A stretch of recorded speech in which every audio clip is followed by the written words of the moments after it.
अस्सलाम वालेकुम, मैं डॉक्टर इमरान जा एक बार फिर आपके साथ।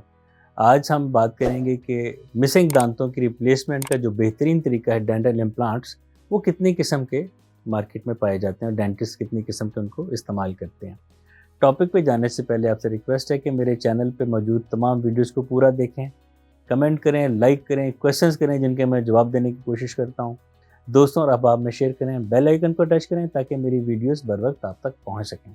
अब आते हैं टॉपिक की तरफ। इम्प्लांट बेसिकली ऐसा होना चाहिए जो कि ह्यूमन फ्रेंडली हो, बोन फ्रेंडली हो और स्कैनर फ्रेंडली हो, ताकि आप जब बैनुल अक़वामी सफ़र करते हैं एयरपोर्ट पे तो स्कैनर से गुजरते वक्त वो बीप ना करे। मेटालिक इम्प्लांट नहीं होना चाहिए।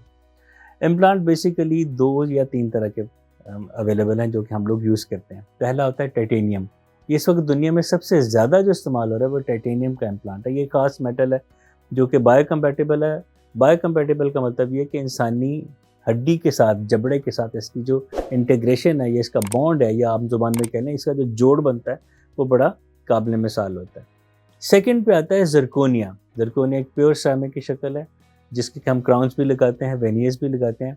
उसी की एक मॉडिफाइड किस्म का ज़िरकोनिया इम्प्लांट भी मार्केट में पाया जाता है।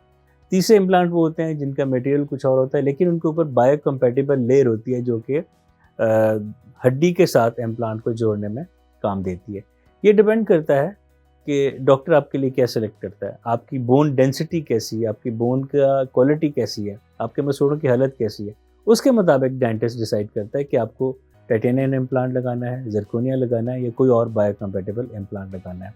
मुझे उम्मीद है मेरी वीडियो से आपको फ़ायदा होता होगा। मेरे चैनल पे जाइए, वीडियोज़ को पूरा देखें, कमेंट करें, लाइक करें, मुझसे सवालात करें, बेल आइकन को टच करें ताकि मेरी वीडियोज़ बर वक्त आप तक पहुँच सकें। आज के लिए इतना काफ़ी है। अपना बहुत ख्याल रखिएगा। शुक्रिया।